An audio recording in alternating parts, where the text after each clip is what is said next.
Blak-blakan Koni Bakri keluar Nasdem, Anies capres, langsung kecewa. Ia bertanya-tanya sebenarnya untuk apa dijadikan anggota Dewan Pakar Partai Nasdem. Koni pun tak pernah berstatus kader partai tersebut. Meski demikian, ia tetap menghargai penunjukan itu karena hormat terhadap Surya. Ia sering memberi masukan ke Surya dan elit Nasdem terkait kebijakan. Meski demikian, masukan Koni beberapa waktu terakhir sering dimentahkan. Misalnya, saat ia menyarankan agar Sekjen Partai Nasdem Johnny G. Plate tak merangkap menjadi Menteri Jokowi. Masukannya soal pencapresan Anies juga tak dipertimbangkan. Tapi kan tetap akhirnya masukan-masukan tersebut tidak ditanggapi, ungkapnya. Wakil Ketua Umum Partai Nasdem Ahmad Ali merespons pernyataan Koni dengan cibiran.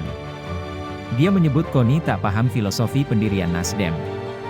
Kalau dia, Koni, bicara seperti itu, menunjukkan kebodohan dia, menandakan dia bukan kader partai, ucap Ali saat dihubungi cnnindonesia.com, Rabu 12 April. Ali menilai tak ada masalah bila Nasdem mengusung Anies, Andika, ataupun Ganjar sebagai capres. Dia berkata Nasdem didirikan bukan untuk kader partai, tetapi untuk semua anak bangsa. Ia berkata pemilihan Anies sebagai capres justru bentuk kejujuran seorang Surya Paloh. Surya, ucapnya, mengakui ada sosok di luar partai yang berintegritas dan punya kapasitas untuk difasilitasi menjadi seorang presiden. Catat ya, Koni itu bukan anggota Partai Nasdem. Dia anggota kehormatan yang ditunjuk dan tidak berKTA, kartu tanda anggota partai, ujar Ali. cnnindonesia.com telah berupaya menghubungi Lestari Moerdijat untuk meminta konfirmasi dan tanggapan atas pernyataan Koni. Namun, ia tak merespons hingga berita ini diterbitkan. Ramai-ramai hengkang usai Anies capres. Tak hanya Koni yang hengkang dari Nasdem usai deklarasi Anies Baswedan sebagai capres. Sejumlah kader senior partai tersebut memutuskan undur diri. Ketua Departemen Bidang UMKM DPP Partai Nasdem Niluh Jelantik mengundurkan diri sesaat setelah Nasdem mendeklarasikan Anies.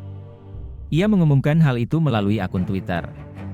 Niluh bercerita tak punya masalah dengan Anies.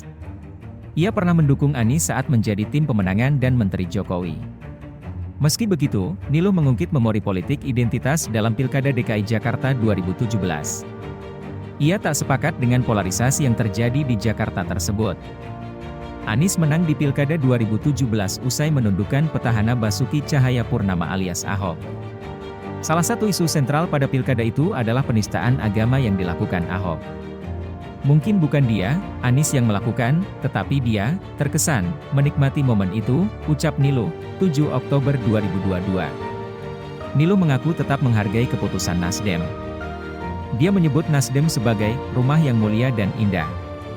Akan tetapi, ia tetap keluar dari partai itu karena tak sepakat dengan pencalonan Anies.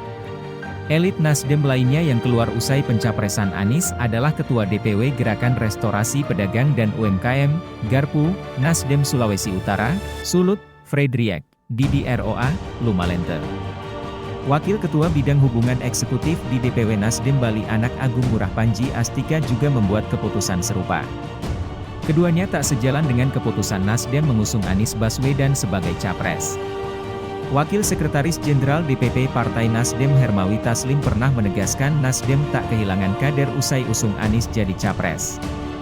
Menurutnya, jumlah anggota Nasdem justru bertambah. Seperti istilah atau pepatah mati satu tumbuh 1000 dan esa hilang, 1000 terbilang, ucap Hermawi, 6 Oktober 2022.